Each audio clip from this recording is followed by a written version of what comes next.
All right. Well, listen, everybody that was here practice. So we had a good day today. Obviously we have a little bit of the COVID thing going around, and some guys are in the protocol there for that, which we understand. I mean, it's league wide, and we get it. We look forward to the challenge.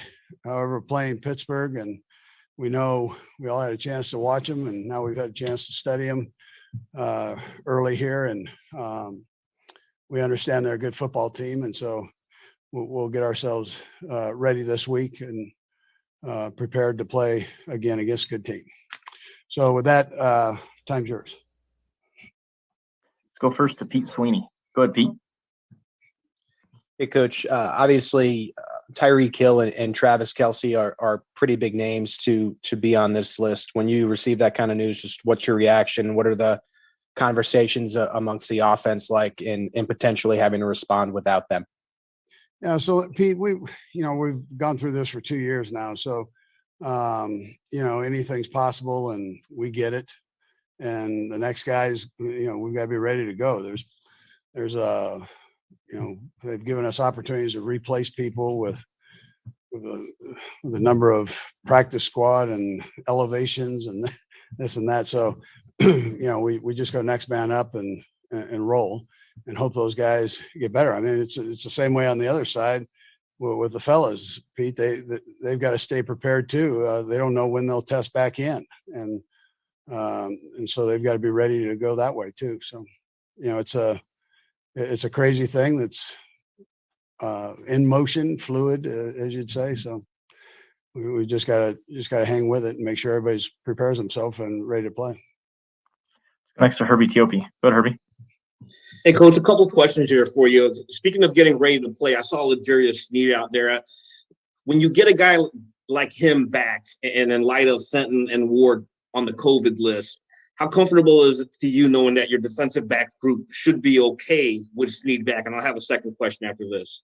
Yeah, so we're glad that he's back. L'Jarius has gone through a couple of rough weeks here, and so but he's in a good place and is ready to go, and so that's great to get him back in. I think it's good for our team. I also think it's good for him just overall to kind of keep his mind off of the other thing, so and be able to move forward there. So everybody's fired up to have him back. And my second coach, Joshua Kane, I saw him out there lined up for practice.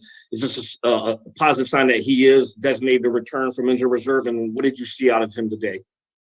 Yeah, so he's made great progress. So, we're glad that he's back and healthy and going.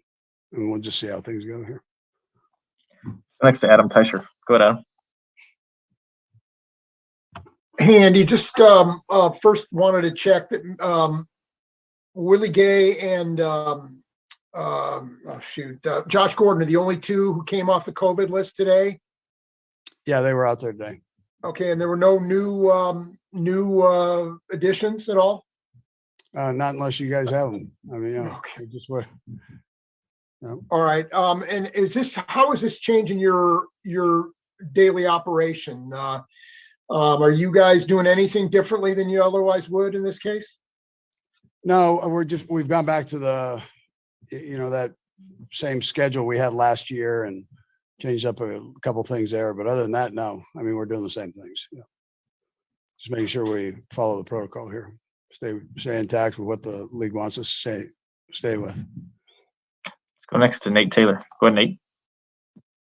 Hello, Andy. I have two questions for you as well. I'll start with, given how many guys are available to you right now, just how much does that change the game plan at all? I know at times you've talked about setting up a game plan for matchups. So just wonder how much that's fluid right now, given the circumstances. And Brad will have a follow-up. Yeah, well, we might have to pull you off of the IR list, man, and get you out there, Nate. Doggone it. No, we're okay. I mean, we've got plenty of bodies and guys that want to play, and so that's how nothing has really changed. We plug the next person in, and here we go. It's kind of how we're rolling right now.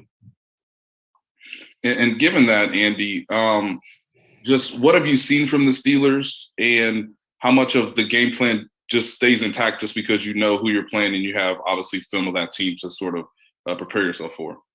Yeah, well, they're a good football team. They do a lot of different things offensively and defensively, and likewise special teams. I mean, you got to be on your A game with them. So, and you saw what they did this past weekend, and we've got with Tennessee. So, I mean, we've got to cover everything, and then we've got to make sure that we do what our guys do best and get out and play. I mean, that's how we roll. And but they're a heck of a team. Yeah. Next is Seren Petro. Go ahead, Seren. Brad, I'll have a quick follow-up. Coach, I think I know the answer to this, but I just want to make sure there isn't some technology that you guys have that maybe the layperson has, that you have an indicator of when somebody will come back, that as you're testing, you can kind of project that, okay, it's getting better, maybe by Friday, or is it just all or nothing every time one of the players that's infected tests? Yeah, well, Rick has to do all this.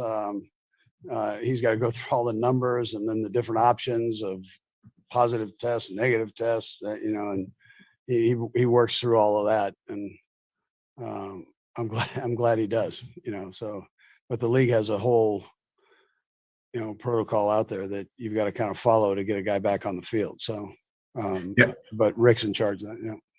And I understand, but there isn't like something that you were like, hey, this guy's close. It's pretty much just positive or negative, and you're just kind of waiting on that. Yeah, I mean, you get those. Yeah. There are a couple tests that they have to take, and one might be one might be negative, and then you're waiting on the second test. Okay. Make sure it's negative. And then Noah Gray, if he's called upon, he's been around now most of the year, almost a full year in the NFL. How would you say his readiness is right now? Yeah, so we put him in the games here, so we trust him. He's been in quite a little bit actually. So, if he ends up being the guy in there, at least he's got a few plays under his belt, and we have a lot of trust in him. So we'll just see how that rolls if it happens that way.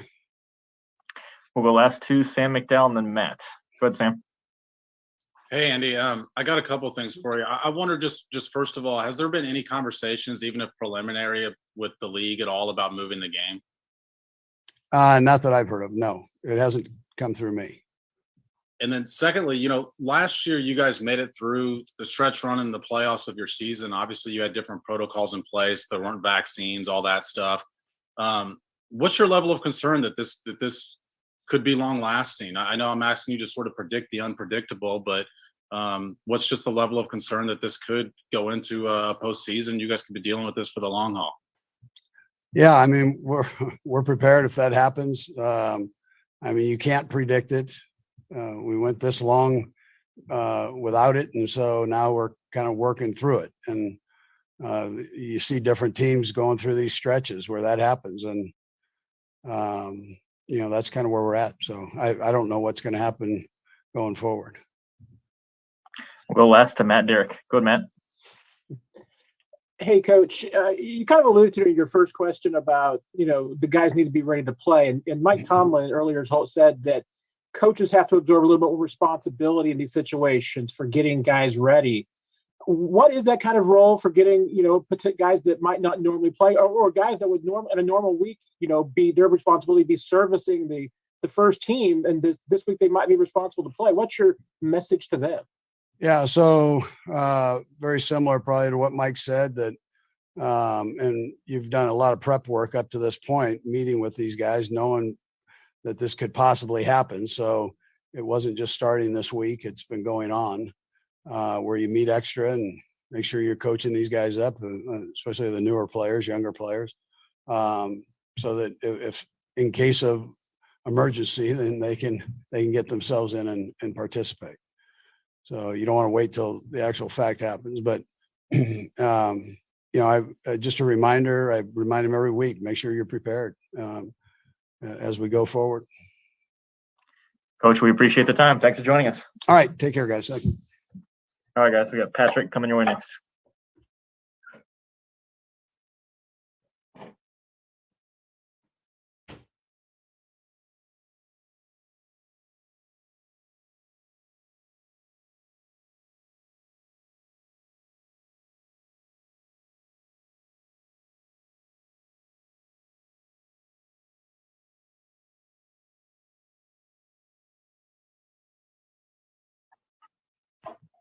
Patrick, you ready for us? Ready to go. All right, we'll start first with Sam McDowell. Go ahead, Sam. Hey, Patrick. Obviously, you're well aware of what the team's going through with the COVID stuff. Last year, you guys were able to make it through the season without any major disruptions. What's your level of concern that that's going to happen, especially as we near the postseason here? Yeah, I mean, obviously this week we've had a couple people test positive, but that's kind of part of it. It's part of the world that we live in today. Guys have done a good job so far of trying to keep themselves away from people, but at the end of the day, COVID can hit anyone, and I think you're seeing that. And all we can do is have guys step up. We have a lot of great guys in this locker room, and have the full trust in them that they can do the job, get the job done, and hopefully find a way to get a win on Sunday. And then obviously you've been safe all year, and Andy Reid has preached for you guys to make good decisions. Is there any dedication from you guys to want to move back to last year's protocol where it's essentially quarantining or anything of that nature with what you guys are going through? I think guys are making the best decision for themselves and the team and their family. I mean, at the end of the day, I can't tell. We don't want to tell anyone to live in a bubble. I mean, we want people to live their lives still, but at the same time, try to protect themselves, protect others, and do whatever they can to take the precautions to be available to play on Sundays. Let's go next to Pete Sweeney. Go ahead, Pete. Patrick, we've talked to you and Josh Gordon about how he's coming along, and kind of it's been in a complimentary role. Now you may be without Travis Kelce and Tyreek Hill. Just where do you feel like Gordon is at, maybe in an expanded role, and what gives you confidence that he might be ready for that? Yeah, I mean, the confidence I have is that he's done it before. I mean, he's been able to go out there and produce at a high level in this league, and so he still has the talent, he still has the work ethic, and now it's about just going out there and getting more opportunities. And so, hopefully, we were able to get Travis and Tyreek back, but if not, we have other guys that will step up and kind of take on those roles, and in part, receiver there, running backs, tight ends, and we'll find a way to try to make up for that production that we're missing. Let's go next to Adam Teicher. Go ahead, Adam. Hey, Patrick, I'm guessing that guys like Tyreek and Travis are participating in meetings virtually. There's still a chance, obviously, they can play. So my question for you is, what's your comfort level with them if they're if they're out there on Sunday, but you haven't practiced with them all week? If you built up enough over the weeks here where even if you haven't practiced this particular game plan, you feel like you guys will be okay together? Yeah, I do. I mean, those guys have gotten a lot of reps with me, and just within this offense in this league. Obviously, it's a really complex defense that we're facing, but they've played it a couple times even before I was here. So for me, as long as they're healthy, they're safe, and they've passed the protocols and they're back, we'll throw them right back in the offense, and they'll be able to take on the roles that they've always had. We've got three more. We'll go right down the line, starting with Todd Lebo. Go ahead, Todd. Hey, Patrick. We didn't get a chance to ask Coach this, but you've seen most of these guys who you're going to be playing with, whether some of your regular guys aren't there or not, but you probably haven't seen this kicker, Elliott Fry, before. You guys just signed him last week. Did you have a chance to peek today when he was kicking? What are your thoughts about him? He may have to kick a big kick for you. Do you know if he's ready for that quite yet? Yeah, I'm sure he's ready. I mean, he looked good today. So, I mean, you just throw him out there. Guys have to step up and do their job. I mean, he's been here for a little over a week now. And he's done everything the right way from what I've seen. He's put in the work, and you have to trust your teammates at the end of the day. I mean, just like at any other position. Obviously kicking can come down to a huge kick here or there, but it's not one play that's going to change a game. It's about every single person stepping up, doing their job, taking on a bigger role, and trying to find a way to win a football game at the end of the day. We'll go next to Nate Taylor. Go ahead, Nate. Hey, Patrick, I just want to ask you, just what was the experience like today without Travis and Tyreek Hill on the practice field, and how much of your preparation this week might be trying to get reps with as many of your teammates as possible to have perhaps a more balanced attack against the Steelers on Sunday, if that is indeed what's required? Yeah, I don't know if it wasn't too different, I guess you would say. I mean, throughout practices, especially with those two guys, we try to let other guys get some reps in to not only get those other guys reps and get them work, but to let those guys kind of rest their legs with Travis and Tyreek, because they run so many routes on game days. And so whenever you're out there and you're just trying to run the plays and get a look from the defense, you're not necessarily looking at who's running the routes. You're just trying to go through your reads the right way. And so that's kind of how we always roll throughout practice. Just today, you just didn't have those guys for the kind of those main plays that you usually would run with them. So guys are going to step up. Guys are going to run routes. And at the end of the day, we're going to try to go out there and win a football game. Go last to Seren Petro. Go ahead, Seren. Patrick, when the game plan goes in, obviously, who's going to be playing with you, right? The game plan started to be formed and, there were guys you thought were going to be there. The coaching staff thought was going to be there that aren't going to be there. How difficult has it been? Has there been an adjustment? Do you have to scale back because you don't have some of your major pieces and maybe adjust because the matchups aren't the same without some of the guys? We haven't really changed much. There's obviously some routes and stuff like that Tyreek and Trav can run that no one else in this world really can. But really, we just went out there and put a game plan together, trusting these guys to make plays happen. And we got the guys to do it. We got the speed, we got the playmakers, and I'm going to keep trusting in them. And hopefully we have Trav and Tyreek back. But if not, we'll be ready to go. Patrick, we appreciate the time. Thanks for joining us. Thank you.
Awesome.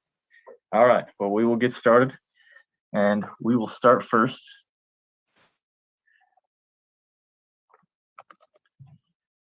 with Pete Sweeney. Go ahead, Pete.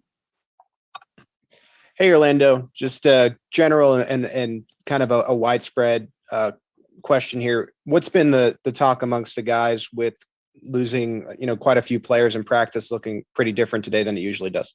Yeah, just next man up mentality, man. Coach Reid's been preaching that, and that's really just been the mindset, making sure that everyone's ready to go. Let's go next to Sam McDowell. Go ahead, Sam. Hey, Orlando.